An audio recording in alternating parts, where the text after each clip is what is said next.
வணக்கம். மனதின் ஆழங்களை ஆராயும் இந்த சிறப்பான விளக்க உரைக்கு உங்களை வரவேற்கிறேன். இன்று நாம் தத்துவ உலகத்தின் மிக ஆழமான, அதே சமயம் மிக சுவாரஸ்யமான ஒரு புதிரை உடைக்கப் போகிறோம். நீங்கள்தான் என்பதையும், நீங்கள் இந்த உலகத்தில் இருக்கிறீர்கள் என்பதையும் உங்கள் மனம் எப்படி உண்மையில் அறிந்து கொள்கிறது? வாருங்கள், இந்த தேடலை தொடங்குவோம். இதை எப்போதாவது அனுபவித்திருக்கிறீர்களா? உங்கள் மூக்கின் மீதே கண்ணாடியை அணிந்து கொண்டு அது எங்கே என்று வீடு முழுவதும் தேடியிருக்கிறீர்களா? இது நமக்கெல்லாம் பரிச்சயமான ஒரு வேடிக்கையான நிகழ்வு. பழங்கால தத்துவத்தின் தேடல் முரண்பாட்டை இது மிக துல்லியமாக விளக்குகிறது. அதாவது, நாம் தேடும் பொருளின் தன்மையே நமக்கு தெரியவில்லை என்றால், அல்லது எதை தேடுகிறோமோ அதே கருவியைக் கொண்டு தேடினால் நாம் எப்படி அதை கண்டுபிடிக்க முடியும்? மனதை தேட மனதையே பயன்படுத்தும் விந்தை இது. சரி, இந்த விளக்க உரையில் நாம் பயணிக்கப் போகும் பாதையை சுருக்கமாக பார்த்துவிடலாம். சுய அறிவின் புதிர், மோஷன் சென்சாரை தூண்டுதல், நமது அரூபமான சாராம்சத்தை ஊகித்தறிதல், முரணான உள்ளுணர்வு பார்வைகள் மற்றும் அறிவுத்திறனுக்கும் தூய உணர்ச்சிக்கும் இடையிலான விவாதம் ஆகியவற்றை இன்று அலசப்போகிறோம். பகுதி 1. சுய அறிவின் புதிர். மனித மனம் தனது சொந்த இருப்பை எப்படி உண்மை என தனக்குத்தானே உறுதிப்படுத்துகிறது என்ற அடிப்படை பிரச்சினையை நாம் முதலில் புரிந்து கொள்ள வேண்டும். வரலாற்றில் சிந்தனையாளர்கள் எப்படி இரு வேறு பாதைகளில் பிரிந்தார்கள் என்பது மிகவும் சுவாரஸ்யமானது. நாம் சிந்திக்கும் அந்த தருணத்தில் நம்மை நாமே கையும் களவுமாக பிடிக்க வேண்டுமா, அல்லது விழிப்புணர்வு என்பது மனதிலேயே எப்போதும் புதிந்துள்ள பிரிக்க முடியாத ஒரு உள்ளுணர்வா? இதுதான் அந்த மாபெரும் கேள்வி. பகுதி 2. இயக்கம் உணரும் கருவியை தூண்டுதல். வரலாற்று சிறப்புமிக்க பண்டைய ஸ்காலஸ்டிக் மரபினர் நாம் இருக்கிறோம் என்பதை எந்தவிதமான சிரமமுமின்றி நமது மனம் எப்படி உணர்கிறது என்பதை எப்படி விளக்கினார்கள் என்று பார்ப்போம். இடைக்கால ஸ்காலஸ்டிக் மெய்யியலாளர்கள் நமது இருப்பை நாமே உடனடியாக உணரும் இந்த ஆதித்தருணத்தை ஆன் எஸ்ட் என்றனர். நான் இருக்கிறேன் என்ற இந்த அடிப்படையான உடனடியான அறிவுறுதலை அடைய எந்தவிதமான சிக்கலான தர்க்க ரீதியான சிந்தனையும் நமக்கு தேவையில்லை. அவர்கள் என்ன வாதிட்டார்கள் என்றால், மனித மனம் என்பது தொடக்கத்தில் எந்த பதிவும் இல்லாத ஒரு வெற்று பலகை, முற்றிலும் இருண்ட ஒரு இருட்டறை போல. அந்த இருட்டறையில் ஒரு இயக்கம் நிகழும்போது எப்படி மோஷன் சென்சார் சடாரென ஒளிருமோ அதே போலதான் புற உலகில் ஒரு செயல் நடக்கும்போது நாம் இருக்கிறோம் என்பதையே நாம் உணர்கிறோம். கற்பனை செய்து பாருங்கள், சூடான பீட்சாவின் வாசனை உங்கள் மூக்கை துளைக்கிறது. அந்த நுகர்தல் போன்ற பௌதிக செயல் நடக்கும்போதுதான் உங்கள் உள்மனதின் இயக்கமே தூண்டப்படுகிறது. ஆன்மா தனது செயல்பாட்டை உணரும் அந்த துல்லியமான வினாடியை கவனியுங்கள். எந்த ஒரு கடினமான பகுத்தறிவும் இல்லாமல் அந்த செயலே அதை செய்பவனின் இருப்பை உடனடியாக உத்தரவாதப்படுத்துகிறது. ஒரு சிந்தனை அல்லது செயல் நடந்தால் அதை செய்யும் ஒருவன் இருக்கிறான் என்பது சத்தியமாகிறது, இல்லையா? பகுதி 3. நமது அரூபமான சாராம்சத்தை ஊகித்தறிதல்.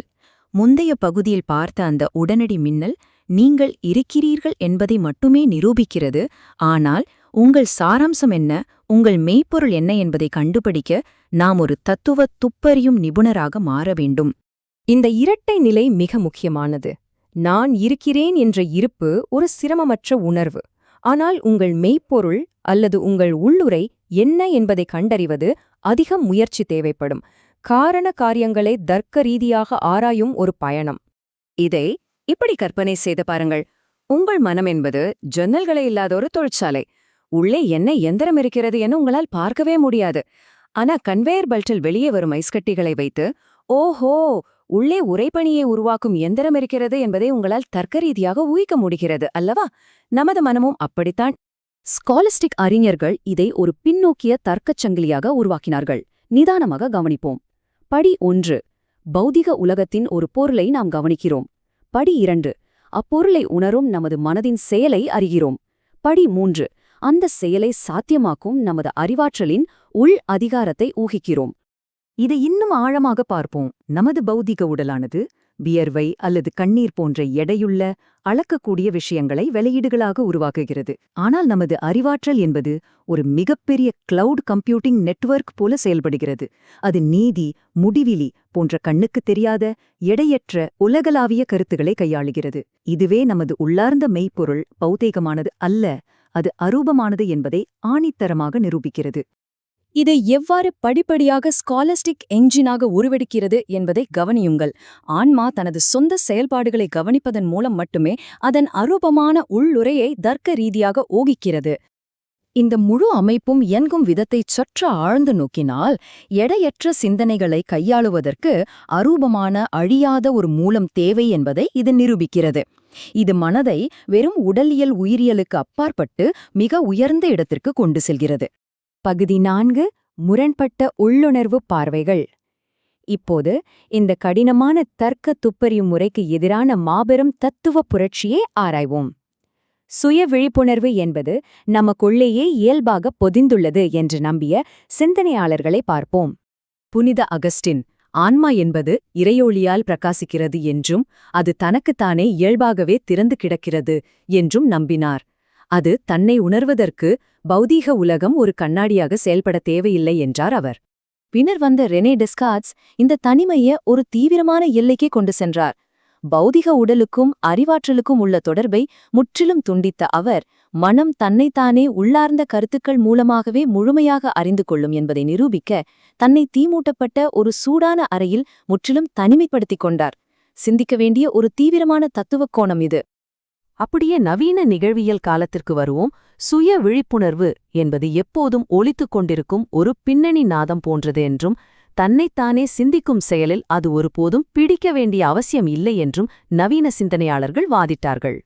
புகழ்பெற்ற தத்துவஞானி ஜீன் பால் சார்த்தர் என்ன கூறுகிறார் என்றால், நீங்கள் ஒரு சிகரெட் பெட்டியை எண்ணுவதில் முழுமையாக மூழ்கியிருந்தாலும் சரி, அல்லது நடக்கும்போது திடீரென உங்கள் கால் விரலச் சடக்கென இழுத்து கொண்டாலும் சரி, அந்த வலியிலும் அனுபவத்திலேயே நான் என்ற பிரதிபலிப்பற்று விழிப்புணர்வு இயல்பாகவே கலந்திருக்கிறது. நீங்கள் தனியாக அதனை உணர தேவையில்லை.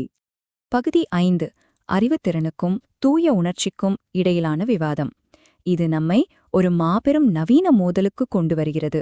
நாம் கட்டமைக்கப்பட்ட அறிவாற்றலை முற்றிலுமாக கைவிட்டுவிட்டு தூய்மையான உணர்ச்சிகளுக்கு மட்டுமே முக்கியத்துவம் அளித்தால் ஆன்மாவைப் பற்றிய நமது புரிதல் என்னவாகும்? இந்த தத்துவ மாற்றங்களை நாம் ஆராயும்போது 19ஆம் மற்றும் 20ஆம் நூற்றாண்டு உளவியல் புறநிலை உண்மைகளை நிராகரிப்பதை காண்கிறோம். அதற்கு பதிலாக தூய்மையான அகநிலை உணர்வுகளுக்கும் ஆழ்மனதின் வெளிப்பாடுகளுக்கும் மட்டுமே யதார்த்தத்தின் இறுதிச் சான்றாக அவர்கள் முன்னுரிமை அளித்தனர். ஆனால் ஸ்காலிஸ்டிக் கட்டமைப்பு ஒரு மாபெரும் எச்சரிக்கையை விடுக்கிறது. ஆச்சரியமும் உணர்ச்சியும் முற்றிலும் உண்மையானவை என்றாலும் அவற்றை அறிவாற்றலிலிருந்து பிரிப்பது ஆபத்தானது. அப்படி பிரித்தால் பகிரப்பட்ட புறநிலை யதார்த்தத்தை நாம் இழந்து ஒரு அகநிலை இருட்டறைக்குள் சிக்கிக்கொள்வோம். உணர்ச்சிகள் குருடானவை.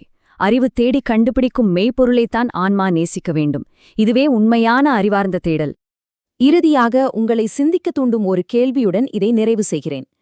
நமது அறிவாற்றல் தனது சுய விழிப்புணர்வை தூண்டுவதற்கு வெளியுலகத்தையும் புறநிலை யதார்த்தத்தையும் நம்பியிருக்கிறது என்றால், நாம் யதார்த்தத்திலிருந்து முழுமையாக துண்டிக்கப்படும்போது நமது மெய்ப்பொருளுக்கு என்ன நடக்கும்? அகநிலை உணர்வுகளை மட்டுமே நம்பியிருக்கும் நவீன உலகத்தில் நம் மனம் தன்னையே அறிந்து கொள்ளும் அந்த ஆழமான பௌதீக இயந்திர அமைப்பை நாம் இழந்து வருகிறோமா? சிந்தித்து பாருங்கள். இந்த ஆழமான தேடல் உங்களுக்கு புதிய திறப்புகளை அளித்திருக்கும் என நம்புகிறேன். மீண்டும் சந்திப்போம்.